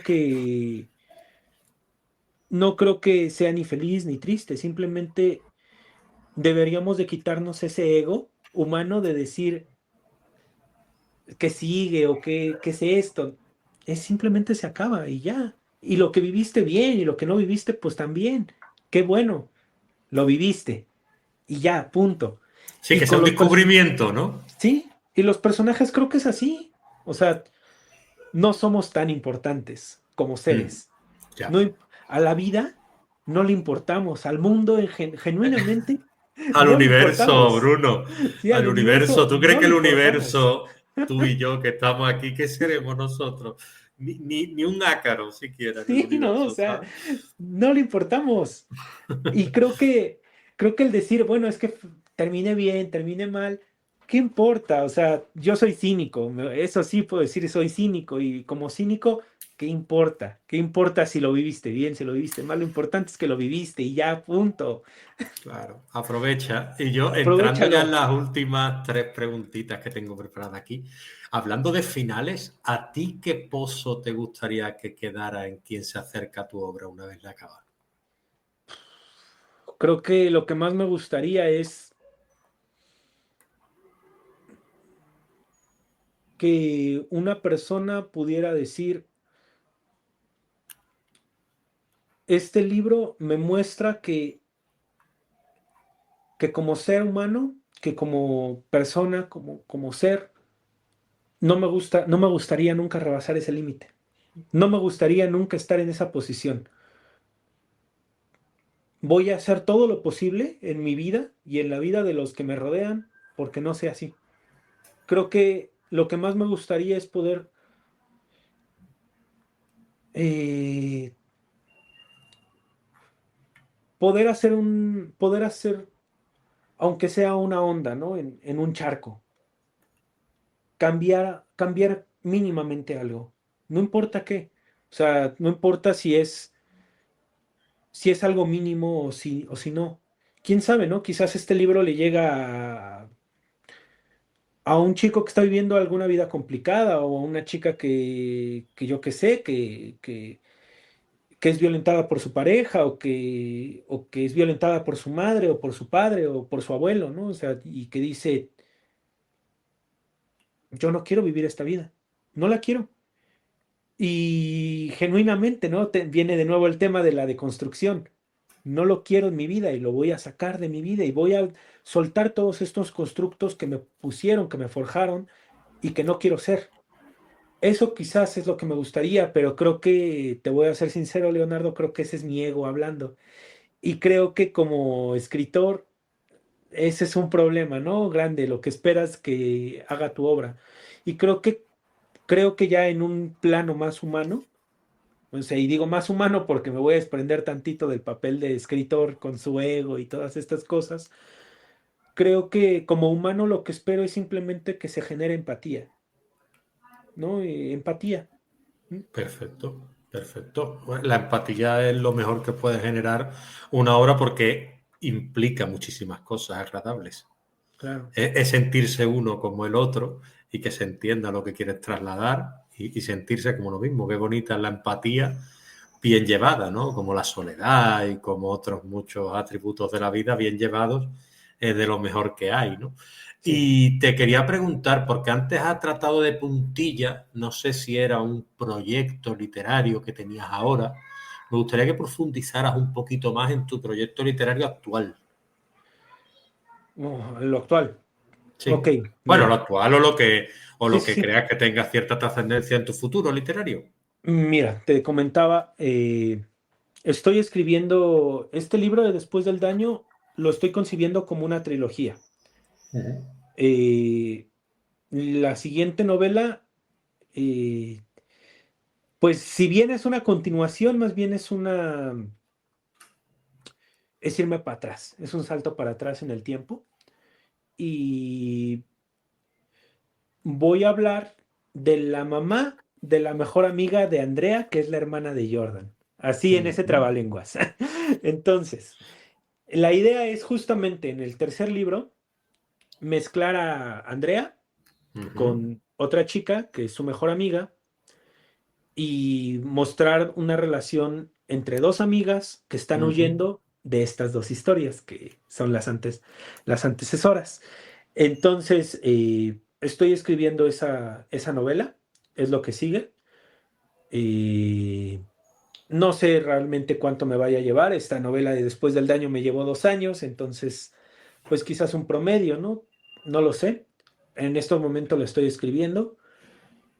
Y te decía, estoy pensando en escribir la historia de este caudillo vikingo, pero en Ujú. tiempos de la Revolución Mexicana, a ver qué sale. Ujú. Y, y quizás uno que otro cuento, pero creo que esos son ejercicios más para mí que para Sí, mostrarlos. muy bien. Te comentaba que tengo ideas de Bushrangers, de cosas así, pero creo que es más para mí porque me gusta hacer cosas a veces para mí. Y Experimentales. sí, es más experimental eso, a veces que quedan cosas medio, pues medio cojas o medio bien ahí, pero son como, es como cuando dices, voy a ver una película y no se la voy a contar a nadie, la voy a ver solo. Pues, así lo hago. Y me hablabas antes, bueno, me acabas de hablar de la continuación de la historia de Jordan, que es Andrea y una amiga suya, es decir, Así la es. hermana de Jordan, si no me equivoco. Sí. Eh, es una historia de construcción, por lo que puedo intuir. Es una historia de construcción. No, es una historia de destrucción. Ah, vale. Es una historia de... Pero no implica la deconstrucción. Creo que al final más bien es una aceptación de, del ser. Más bien creo que lo que quiero tratar es la aceptación del ser, la aceptación de la vida como es Ujú. y partir de allí, ya para poder deconstruirla. O sea, porque si uno está negado a que la vida es como es, o sea, yo puedo decir, no, pues no hay violencia en el mundo, ¿no? No hay desigualdad en el mundo. Y puedo estar negado y decir, no, es que, ¿sabes qué? Mi vida, ahora sí que aquí en México tenemos un dicho, eres pobre porque quieres. Pues no, no, no eres pobre porque quieres. O sea, eso es una No, no, negación no. total. Es una negación total a todos los aspectos que influyen en la vida, ¿no? De uno. O sea, eres pobre por una cuestión de desigualdad social, económica y política, ¿no? Eres pobre no eres pobre porque no le eches ganas. Aquí en México el échale ganas ha sido terrible, ¿no? Creo que para la mente humana ha sido, puta, ¿no? O sea, perdón, pero ha sido terrible, Sí, porque nos hemos basado en un échale ganismo. Échale ganas al trabajo y vas a ver que te va a ir mejor. Échale ganas a la vida y vas a ver que te va a ir mejor. No, no, no es de échale ganas. No, no influye nada más eso. sí influye el cómo tengas la vida, la perspectiva de la vida, pero influye también el cómo se desarrollan las cosas. O sea, el decir, a mí no me afecta lo que esté pasando ahorita en Medio Oriente, pues sí, sí me va a afectar, va a Claro, influir en claro. mi vida. Mm. Es innegable. Entonces, creo que lo primero que uno tiene que hacer es aceptar la vida como es, aceptar las cosas como son. Hay violencia en el mundo, hay desigualdad, hay feminicidios, hay abuso infantil, hay caos, hay guerra, hay belleza, hay gente haciendo libros, ¿no? Autopublicándose, están todas estas aristas en el mundo, pero hay que aceptarlo primero para poder decir qué quiero en mi vida y qué no. Entonces Sí, creo que de eso va esa novela. sí, no negar, ser positivo y tampoco simplificar. Es Claro. decir, un poco con lo que me quedo yo de lo que hemos dicho. Y ya para cerrar, ¿no? Como suelo yo concluir a veces, ¿no? De gente que, bueno, tú ya tienes una carrera literaria dilatada, aparte eres artista, eres ilustrador y, bueno, creo que tienes... Que te has ganado el derecho, ¿no? A recomendar o a aconsejar a los que vienen detrás y a esos, incluso a esos jóvenes Brunos, ¿no? Brunitos Junior, como tú decías antes, ¿no? Que puedan venir detrás y puedas decirle, por aquí sí, por aquí no. ¿Tú qué recomendaciones le darías a esas personas que vienen detrás tuya en el camino de las artes? Ay, que no se dediquen a las artes. Ah, no, no es cierto. No, que sean autodeterminados. O sea, mil veces el optar por una vida de independientes. O sea, creo que el no tener a nadie, y ahí diciéndote qué tienes que escribir, qué tienes que pensar, creo que es lo mejor, ¿no? O sea, creo que si uno escribe desde su propia perspectiva y desde su propio cosmovisión, es mucho más, ¿no? O sea, se gana mucho más de ello. Y ya no digamos de un aspecto económico, o sea, sí, o sea, es algo que pues va a influir y va a repercutir en nuestras vidas porque pues vivimos en un mundo así, ni modo de no comer, porque pues ni modo de que yo vaya con el panadero y lo quiera truequear, porque pues el panadero va a decir, no, pues no, no, o sea, no, no te voy a aceptar un libro por un pan, yo no voy a hacer eso, ¿no? O sea, nadie lo va a hacer. Tenemos que aceptar la realidad, pero sí yo lo que recomiendo siempre es mejor la autodeterminación, mejor ello, porque la gratificación que te deja, creo que es mayor. Creo que es mucho mayor el poder decir, saqué 200, 500 libros por mi mérito propio y me están leyendo 500 personas y creo que, creo que dentro de esas 500 personas, bueno, pues pon tú que haya una que sí repercutes, ¿no? Realmente. Ya con eso date bien servido. Hay personas que han quedado borradas de la historia. O sea, tú, uno no puede decir quién fue su ancestro en el medievo, ¿no? O sea, yo no puedo rastrear mis ancestros más allá de mis bisabuelos, Sí, ¿no? O sí, sí, sea, sí. hay personas borradas de la historia. Y creo que si repercutes mínimo en una sola persona, bueno, pues ya date por bien servido. O sea, esa es Sí. la verdad. Sí, una de las cosas más importantes que quizá hayamos olvidado, es decir, ahí sí que impera el individualismo. Es decir, vamos a Sí, hacer feliz a una persona y que esa persona pueda hacer feliz a otra persona y esas otras dos, y así seremos todos más felices, quizás, ¿no? claro. Pues Sí, eso, claro, eso claro, es claro. importante, lo veo lo más importante. Yo lo único que puedo hacer ahora es agradecerte.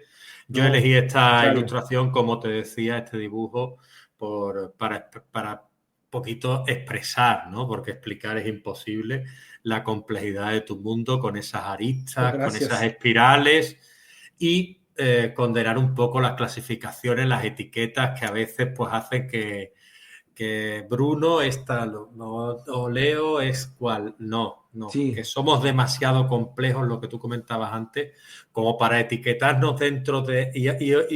Ya estamos en un mundo de polarizaciones que nos condenan, ¿no? Y no es así.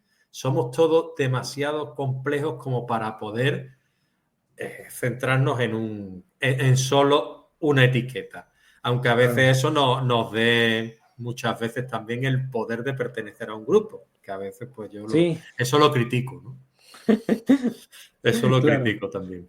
No, pero Leonardo, Pero muchas sí. gracias. Muchas, Ujú. muchas gracias por recibirme en tu programa. Muchas gracias porque, como te dije, a mí el formato, pues se me hace muy íntimo, se me hace muy bonito y yo te felicito. En verdad, Gracias. felicito genuinamente por la labor que estás llevando a cabo. Creo que es una gran labor, creo que estás haciendo, eh, pues estás minando muy profundo y eso te lo agradezco, en verdad. Pues agradezco que haya gente como tú bueno, y todas aquellas personas que nos siguen, que les gusta este formato más íntimo, que no solo hablemos de libros, sino hablemos tanto De de la libros como experiencia. de la experiencia que hay detrás y de la persona que hay detrás y que esa persona pueda explicar su obra y expresarnos cómo la siente, cómo la vive, abrirnos las puertas de sus abismos y de sus pasiones, como has hecho tú hoy, de tu obra hecha de tinta, de carne, de sombras, de luces y que más luces, como tú decías antes, ser brillante y Claro, blanco y transparente, que es lo que nos interesa, y que nos recuerde que el arte también no siempre consuela, que también es revelador y que muchas veces es sanador, ¿no? Y que claro. mirar a veces al abismo para que ese abismo nos hable, ¿no? Parafraseando al Nietzsche, nihilismo de Nietzsche, pues a veces también es un acto de amor y de revelación, ¿no?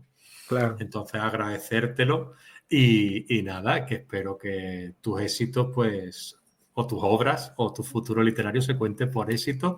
Agradecer también a la persona que está detrás de cámara siguiendo esta entrevista que te haya entregado tus libros, ¿no? Sí, no, muchas gracias. Y nada, y a todas las personas esas que has mencionado, tu madre y todas esas personas que están ahí, pues nada, un besito y que hasta la próxima, Bruno, que ha sido un placer. No, gracias, Leonardo. Muchas, muchas gracias. Un abrazo de Un artista, abrazo. Bruno. Bye. ¿Vale? Venga, a cuidarse. Hasta luego.